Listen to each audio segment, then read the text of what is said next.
ketemu lagi bareng gue, Tia Amelia. Kali ini gue mau nge-review sekaligus ngulik salah satu brand es krim yang lagi rame-ramenya nih.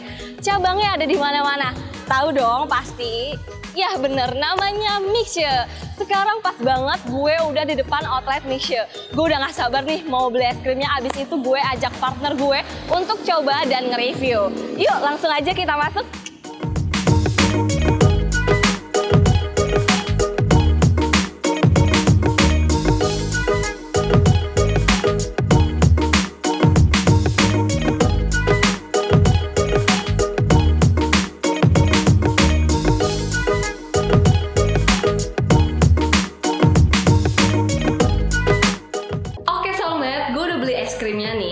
Ditemenin sama partner sekaligus senior gue nih. Halo Mas Diki. Halo Tia. Mas Diki, boleh perkenalan diri dulu Mas? Ya, halo, gue Diki, Head of Sales and Acquisition. Kita bakal banyak ngobrol apa nih Tia hari ini? Ngobrolin tentang brand Mixue nih. Mas Diki ini udah ada es krimnya, udah ada dua masing-masing buat Mas Diki dua. Dan ini gue dua. Nih kita mau cobain satu-satu dulu, abis itu kita urutin nih yang enak, yang mana gitu. Coba kita urutin berdasarkan rasa. Viral banget nih. Iya, parah. Cabangnya ada di mana-mana nih Mas. Ini apa nih? Ini tadi rasa mango sundae. Yang satu lagi ada coffee cookie sundae. Kita cobain yang mango dulu. Mango dulu. Iya.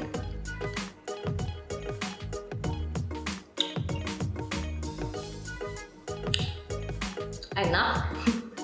Bukan lapar kali ya. Seru, lucu rasanya. Rasa banget ya mangonya ya. Dia tuh dasarnya vanilla, tapi dikasih sirup mango kali ya, nggak tahu sirup, nggak tahu apa, pokoknya berasa sih mangonya. Ya kayak ya sirup lebih ke puree gitu ya. Teksturnya gimana Mas? Lembut banget. Lembut. Ini dari kemarin udah lihat sebenarnya, oh ini viral banget nih gitu ya Mixue ini, tapi belum pernah nyobain. Akhirnya baru kita cobain hari ini. Ini es krim murah banget nih Mas. Hah, masa? Iya. Yang es krim konnya itu 8.000, itu sebenarnya yang orang-orang tuh tertariknya karena 8.000. Iya, sama itu yang itu kon. Iya, kan, dia tuh ada, iya benar tinggi banget konnya. Nah ini kita beli yang sundae, rasa mango sama cookies. Yang ini yang best sellernya, sebenarnya dia rasanya banyak banget, tapi yang ini tadi kita beli mango sama coffee. Ini rasa coffee. Mau cobain kopinya? Kopi, boleh. Nanti kita urutin nih dua-duanya. Pilih salah satu yang enak yang mana nih menurut Mas Diki ya? Kita cobain nih. Oke. Yang coffee cookies. Cookies ininya sih toppingnya.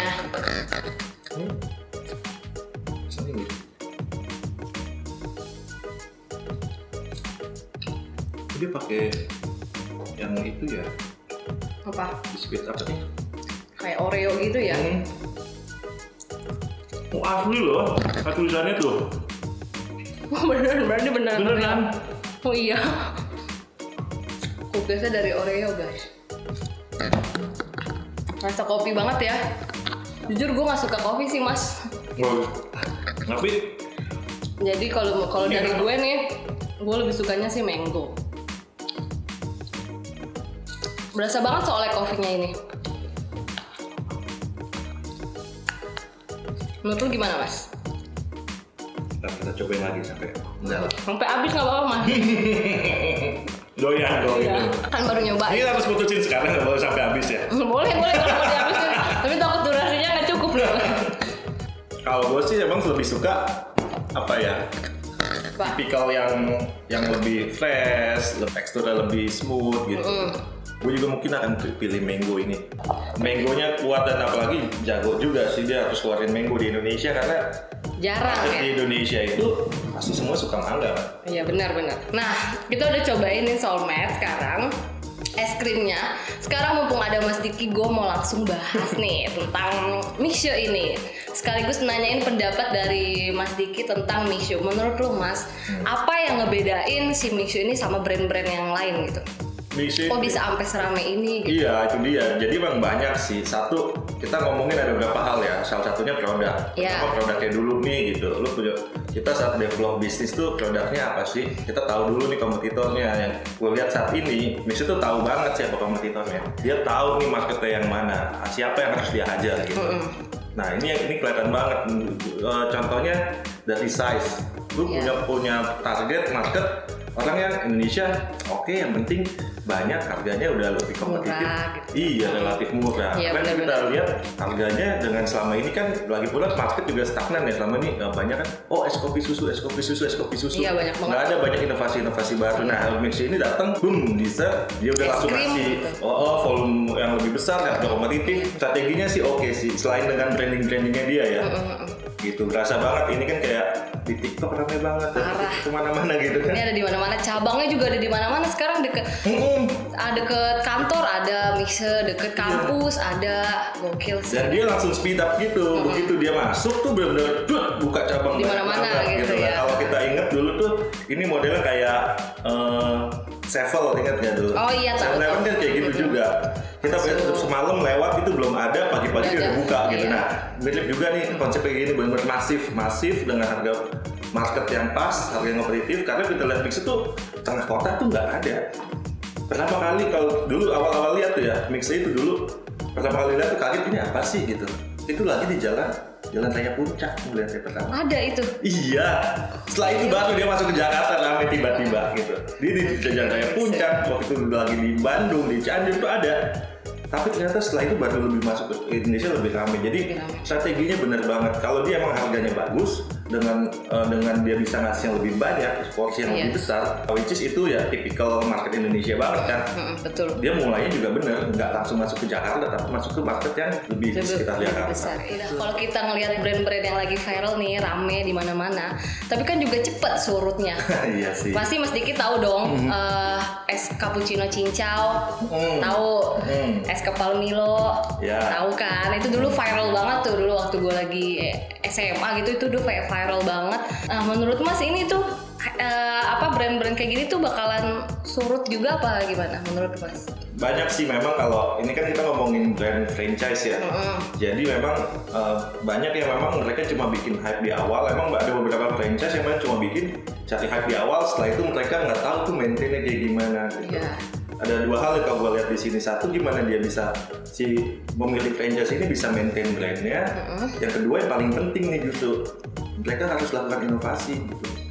Inovasi produk-produk baru, mereka harus eksplorasi produk-produk baru. Jadi nggak stuck cuman ini aja. Coba gitu ya. Misalnya kayak lu kayak tadi bilang, lu SMA, gue mau minum cappuccino cincau gitu. Sekarang masih ada sih. Pertanyaan gue, rasanya ada yang berubah nggak? Nggak ada, dia tetap sama sih. Nah itu. Nggak ada inovasi, cappuccino apa, tetap cappuccino cincau, udah itu doang. Betul, kalau di ilmu bisnis udah satu jelas, kalau kita nggak ada inovasi pasti mati. Gitu. Jadi kalau selama hype ini bisa bertahan, gimana caranya? Lakukan inovasi-inovasi baru. Contohnya kita bisa gampang sih ngambil yang kayak contoh-contoh yang brand besar ya, fast food tuh, international chain fast food. Kenapa sih mereka tiba-tiba keluarin ayam geprek? Kenapa sih mereka tiba-tiba kalau mau Imlek keluarin menu yang lebih ke oriental gitu? Kenapa? Karena dia cuma mau bikin hype yang menahan hype, dia nggak mau turun gitu aja. Karena kalau dia item itu aja, gitu, dia bakal mati. Atau yang lebih gede lagi deh, misalnya mie instan. Iya betul. Yang kita kenal ya, terkenal ya mie gorengnya doang biasa, gitu kan. Tapi kenapa dia keluarin terus mie yang lainnya? Kenapa dia harus menjaga hype itu? Kalau dia nggak ada inovasi mati. Banyak banget tuh yang mie goreng nyemek, terus mie goreng apa, banyak banget dah. Padahal itu tetap aja paling laku ya yang original ya sebenarnya gitu. Tapi dia akan diangkat dengan inovasi-inovasi barunya. Nah, kalau menurut Mas nih, masih ada nggak sih celah atau kesempatan buat terjun di bisnis-bisnis dessert atau minuman kayak gini? Bisnis di dessert sama minuman di Indonesia tuh gede banget gitu. Tren kita itu begitu ada yang baru, itu tuh datang. Contohnya deh, simpelnya ya, kita nggak pernah tahu nih, misalnya di daerah dekat rumah ada satu kafe, kita nggak pernah tahu besok ada satu kafe lagi yang baru, kita nggak tahu menunya dia apa. Tapi karena kita tahu itu baru, kita datang kan, cuma pengen tahu. Nah itu sebenarnya itu yang penting tuh di awal. Kita harus selalu inovasi gitu kan. Market ini akan tetap ada saat kita buka bisnis yang baru. Terus orang coba datang, nah itu adalah moment of truth-nya gitu. Gimana setelah itu mereka memutuskan untuk selanjutnya menjadi loyal. Jadi kesempatan buat banyak market Indonesia gede banget. Apalagi yang minuman manis, beverage itu di Indonesia udah pasti laku deh gitu. Cuma gimana kita bisa menarik orang, market kita di awal, dan kita bikin mereka suka sama produk kita. Yang paling penting itu ya. Lalu yang itu dari inovasi-inovasi barunya. Nah, Soulmate, Nggak kerasa loh, kita udah ngobrol nih sama Mas Diki, bahas ini, itu soal bisnis lah, apalagi soal si Mixe ini. Udah bener-bener daging banget nih videonya. Dan nggak lupa juga nih untuk Mas Diki, makasih banyak sama informasinya, sama obrolannya seru banget. Semoga masih bisa ada obrolan lainnya lagi lah kita ya nanti next video gitu. Dan Soulmate juga boleh nih request topik yang nanti bakal dibahas, bisa komen di bawah. Topik yang terpilih nanti kita bakal bahas di next video. Jangan lupa subscribe dan follow semua sosial media soulobis.com buat tahu informasi terupdate tentang dunia bisnis. Soulobis, everyone can be an entrepreneur. Bye Soulmate. Bye.